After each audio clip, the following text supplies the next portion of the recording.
So, in a sense, this one thin-walled pipe was waiting to break. Yeah, that's probably one way of putting it. Now we know that it was as a result of those max-rated takeoffs, yes. The 500-ton, six-storey Airbus, carrying more than 400 people, was almost brought down by a single metal tube. The faulty pipe was installed on the engine and sent into service, where it cracked under pressure from multiple takeoffs. The faulty part that did the damage was a little more than 5 centimetres long, not much bigger than my thumb. How eager are you to understand how that misbored pipe got onto that engine? Very. I mean, you know, obviously this is what we think is now the ultimate cause of the failure. We need to understand enough about their quality control systems to understand what led to this occurrence, with a particular focus on saying, can we be assured that steps have been or will be taken to prevent a recurrence? Four Corners can now reveal that prior to the engine failure in November, Rolls-Royce had already had problems with oil pipes in exactly the same part of the engine, the bearing support assembly. In 2009, they found an oil vent pipe had cracked on an engine. From then, as each engine came to Rolls-Royce for overhaul, they replaced the whole section of the engine containing the suspect pipe. The airlines were told of the changes.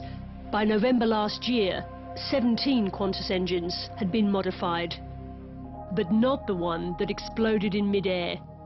If it had been, the faulty stub pipe would have been removed. We expect the manufacturers to be continually modifying and continually improving their designs. The first modification related to their discovery of a crack in a vent pipe, is that right? Correct. Is that vent pipe and its fracture connected in any way to the fractured stub pipe that caused the engine to explode? Look, it quite possibly could be. You know, the investigation will look at that, of course, but it is in the same area and it did result in a cracked pipe. Part of the ATSB's investigation is now focusing on a possible connection.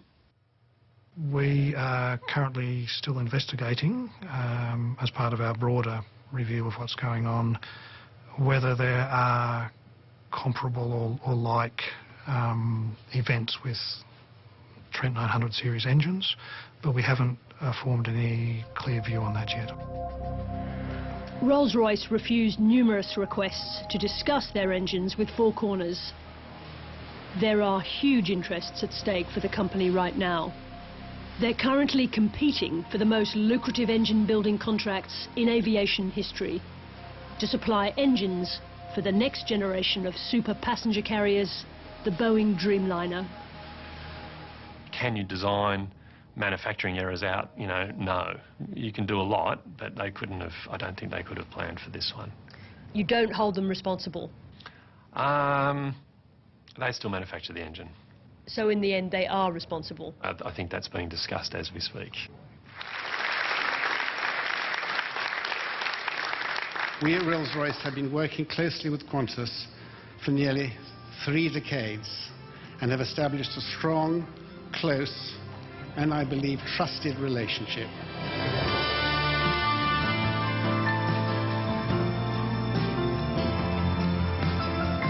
When Qantas took delivery of the Nancy Bird Walton 2.5 years ago, Qantas and Rolls-Royce had a lot to celebrate.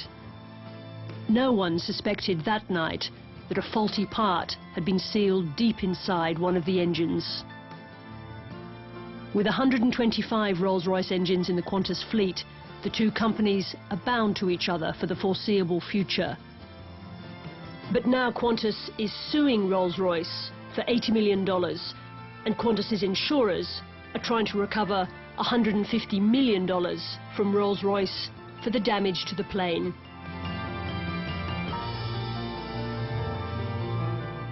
My son went in for a shoulder operation recently and the doctor said to me, we're going to give him the Rolls-Royce treatment. And I said, no thanks. I mean, I'm not looking for an explanation as to what happened to us. But for the future of this industry, you need an openness, or people will just get killed. I mean, that's as simple as that. And if they don't want to do it, well, you're in the wrong business.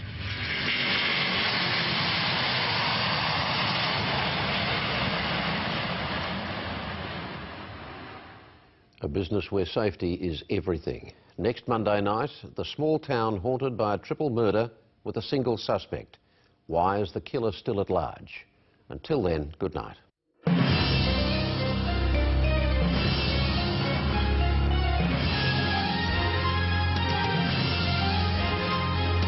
If you'd like to hear more from the guests in tonight's program, go to abc.net.au/4corners.